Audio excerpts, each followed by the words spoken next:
So ayan guys, welcome back to my YouTube channel. So yan, share ko lang sa inyo yung ina-upgrade ko na H1.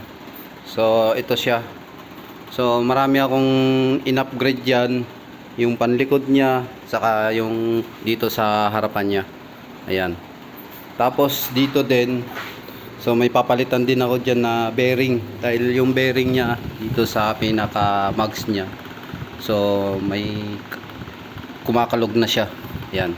So na-stock daw to, sabi ni sir.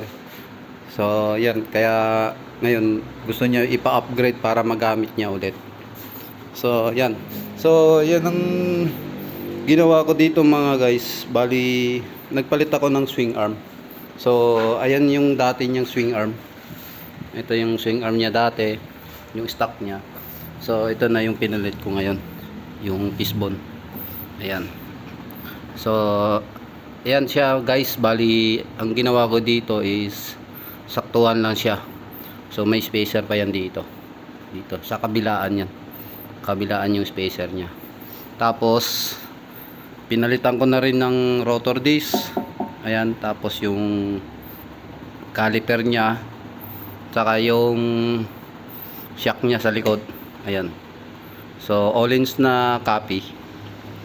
Red. Yun.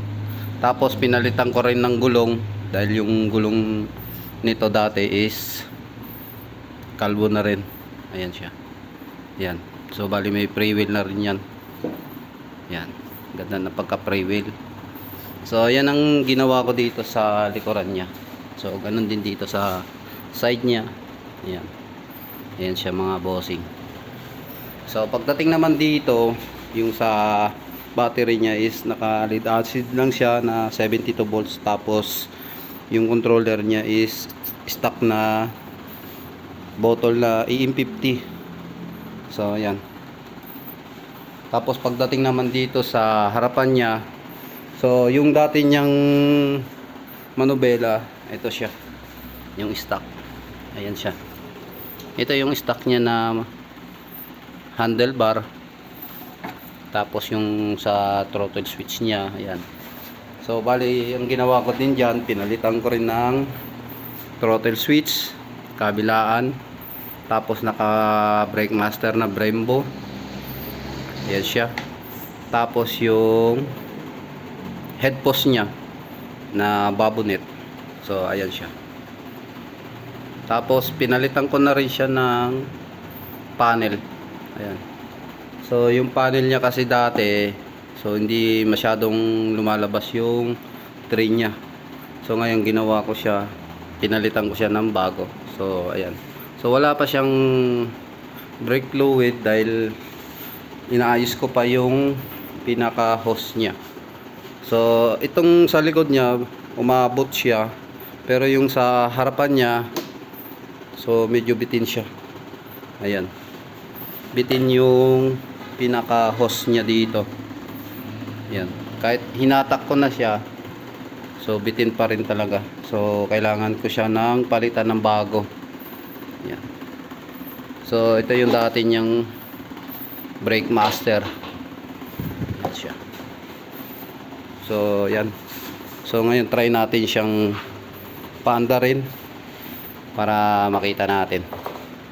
Buhayin natin yung breaker. Tapos i-on natin. So yan. So yan na siya, lumalabas na yung gear 1 niya.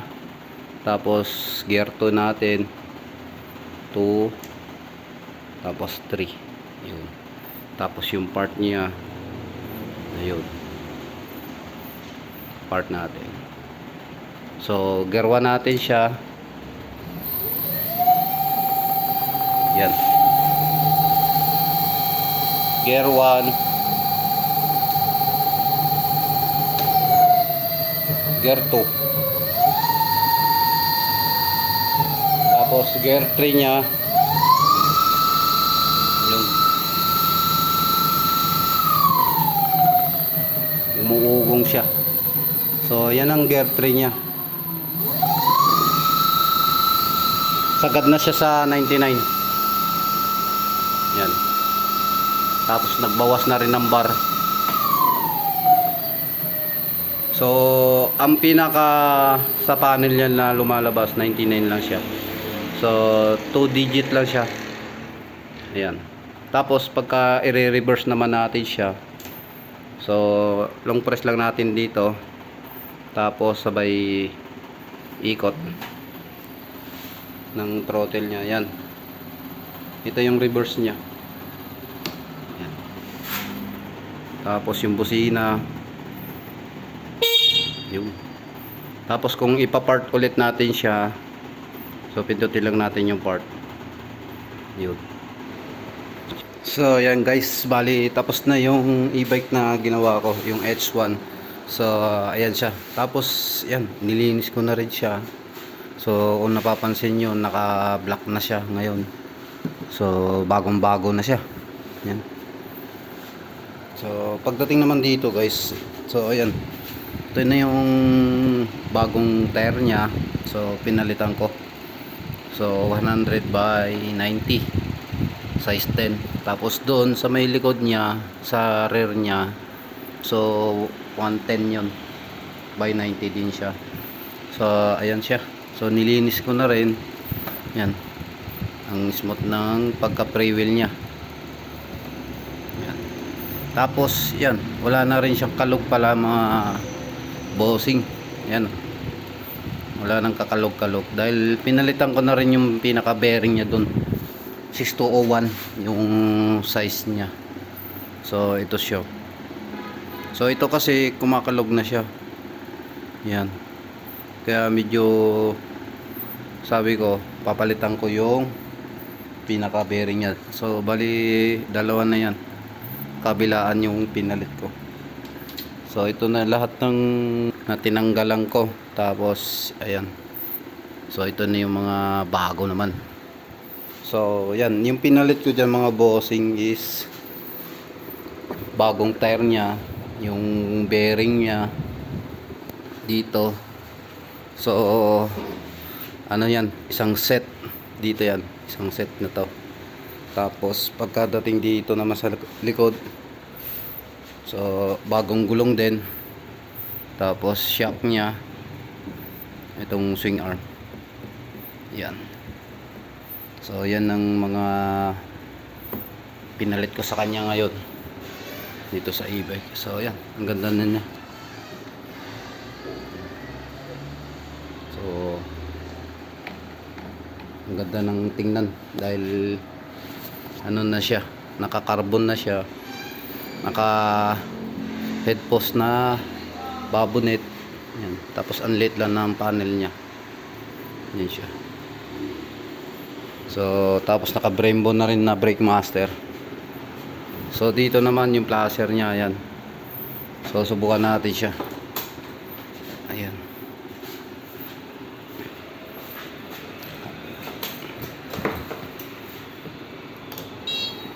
So ayan, nilagay ko na rin pala yung pinaka ano niya, upuan niya.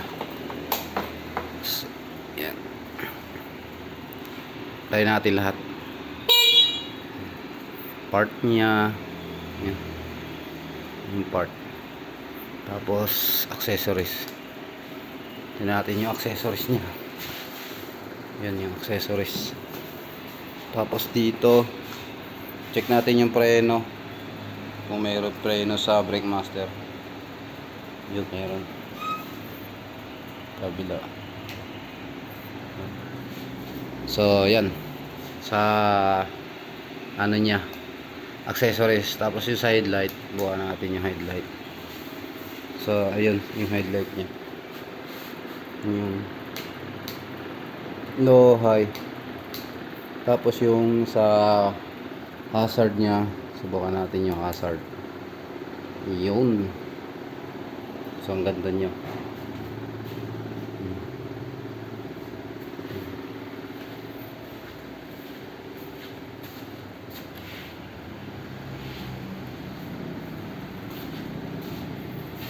Hazard siya. So busina natin ulit. Yun. So hindi natin pwede siyang mai-throttle gawa ng nakababa yung gulong. So ang ganda niya na.